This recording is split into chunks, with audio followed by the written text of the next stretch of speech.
What's going on, guys? It's your boy Spudzie here, and today I have an all-new World vs. World roaming build for you. This one is called the Mage Bane Spellbreaker. Yes, very original, I know. This build is a ton of fun. It tries to get in close and stick to its enemies long enough to lock them down and chunk their health bars with those beefy adrenaline bursts. The newly buffed hammer on warrior is such an awesome weapon now, being able to slam down a massive hammer with so much force that it literally knocks your opponent flat and opens them up for a 20k burst combo.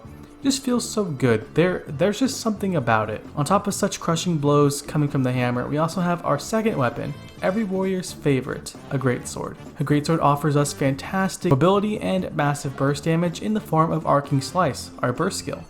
Pairing the CC from the hammer and the lethality from the greatsword really makes for an awesome playstyle that sort of feels like you're comboing and chaining multiple hits all together in a sequence that just feels so satisfying when you see those giant numbers pop up on the screen. And that's really what playing warrior's all about. Now, while this sounds all lovely, I know some of you might be asking yourselves, Spudzie, I'm playing a warrior, how the heck am I supposed to even get on top of my target to do that big damage that you keep going on about? Well, my friend, let me tell you, this build isn't called Mage Bane for nothing.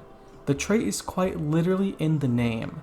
We take traits such as Warrior Sprint in the Discipline trait line and Resilient Roll in the Defensive trait line to practically make ourselves immune to any type of slow/rooting effect. This will make it much easier when we are trying to actually reach our target after they have used their abilities to get out of our range in the first place. Once on top of the enemy, we have a few more ways to lock them down and ensure that we're able to destroy them permanently. We take traits like Slow Counter to make it so that our full counter is going to cripple and slow the opponent.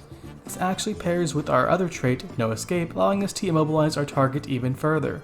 Of course, the obvious Mage Bane Tether is present as well, allowing us to play mind games with our opponent as they try to not get pulled down into us. All while this is happening, we are actually turning our enemy's own magic against them. Our crowd control effects will remove boons and even steal some of the enemies for us to use. Now let's go ahead and take a look at the gear. Because we are running the defensive trait line, we're going to want a bit more damage to compensate. For this, I run 4 pieces of Berserker's gear and 2 pieces of Marauders. My accessories are all Berserkers as well, and Superior Rune of Durability will help balance out our mix between offensive and defensive very nicely. On the hammer, I run Berserkers with Superior Sigil of Absorption and Superior Sigil of Cleansing. Greatsword is Berserkers as well, with Superior Sigil of Vision and Superior Sigil of Energy. The reasoning behind this gear set will make sense when I explain how you want to play this build. And honestly, this video is just one big flex about how badass my warrior looks.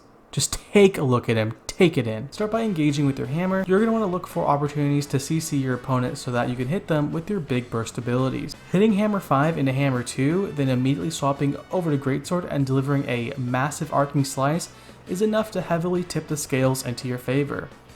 After the arcing slice, try to look for another CC, perhaps utilizing Bull's Rush into a greatsword 2 to deal a nice amount of damage before swapping back to the hammer for another CC chain. By doing this, you pretty much force the opponent into a position that isn't favorable at all for them, and they end up crumbling underneath the might of the Spellbreaker.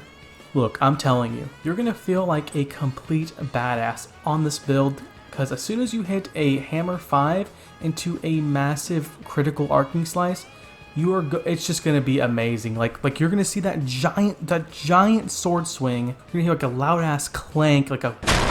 That is why we run the Superior Sigil of Vision to ensure that every single time that we arcing slice, it is going to crit and make that very, very satisfying sound. It makes you really understand why you're playing warrior and what warrior is really about. If you like this video, consider leaving a like and subscribe as it helps out a ton. Let me know if you enjoyed the build and if you are loving the new hammer Spellbreaker as much as I am. Thank you all so much for watching, and I'll see you in the next one.